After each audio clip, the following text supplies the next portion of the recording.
एक नाम सब जगह हमें सुनने को मिला, अदानी।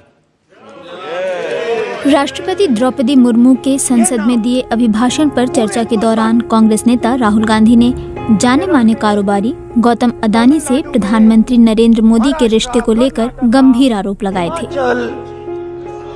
कश्मीर, सब जगह अदानी अदानी अदानी अदानी अदानी। जो लोग आज विपक्ष में बैठे हैं, उन्होंने तो राज्यों के अधिकारों की धज्जियां उड़ा दी। नरेंद्र मोदी जब बुधवार को धन्यवाद प्रस्ताव पर जवाब देने के लिए खड़े हुए तो सदन समेत सभी लोगों की निगाहें इस बात पर टिकी थीं कि राहुल गांधी के आरोप पर मोदी क्या जवाब देते हैं। प्रधानमंत्री मोदी ने लोकसभा और राज्यसभा दोनों सदनों में करीब 1.5 घंटे तक भाषण दिया, लेकिन उन्होंने पूरे भाषण में न तो गौतम अदानी का नाम लिया और न ही उनके बारे में इशारों में ही कोई बात कही।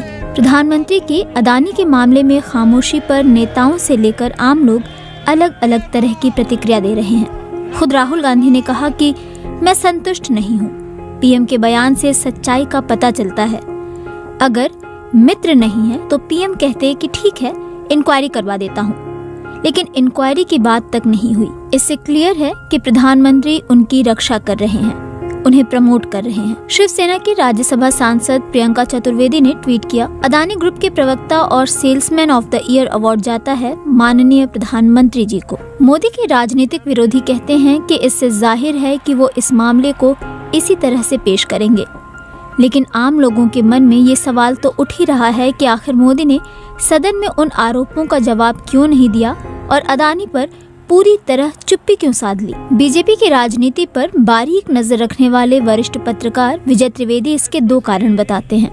विजय त्रिवेदी इसे तकनीकी और रणनीतिक कारणों के मद्देनजर देखते हैं। वो कहते हैं कि राष्ट्रपति के अभिभाषण के धन्यवाद प्रस्ताव पर सरकार आमतौर पर अपने कामकाज को विस्तार से बताती है। तकनीकी कारण का जिक्र करते हुए विजय त्रिवेदी कहते हैं कि लोकसभा में राहुल गांधी के भाषण के अधिकतर हिस्सों को लोकसभा अध्यक्ष के आदेश पर हटा दिया गया था, तो प्रधानमंत्री उस बात का जवाब क्यों देते जो सदन की कार्रवाई का हिस्सा ही न हो। लेकिन ये सिर्फ तकनीकी मामला नहीं है।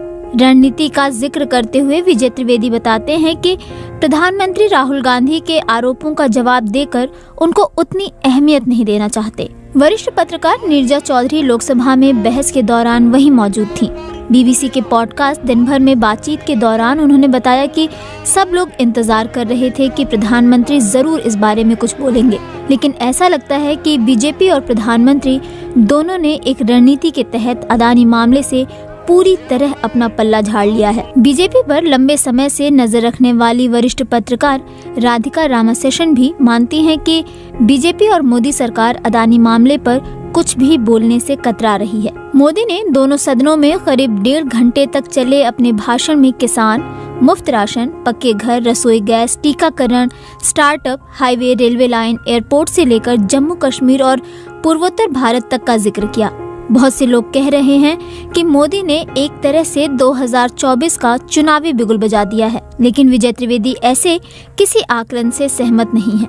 वो कहते हैं कि मोदी जब भी बोलते हैं हर बार उनका भाषण चुनावी भाषण ही लगता है।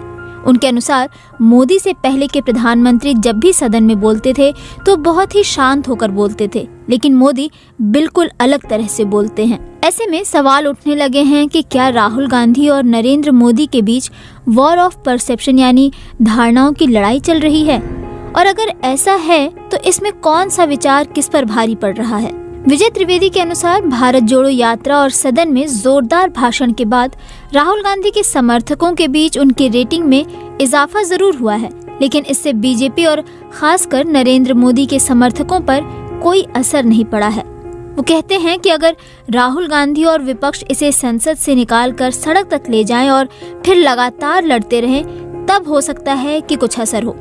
लेकिन नीरजा चौधरी कहती हैं कि सरकार इस मामले में घिरी हुई दिख रही है। वो कहती हैं, अदानी का मामला मेरे ख्याल में 9 साल में मोदी के लिए सबसे बड़ा चैलेंज है और इसका डैमेज कंट्रोल वो अपने आप को इससे डिस्टेंस करके कर रहे हैं।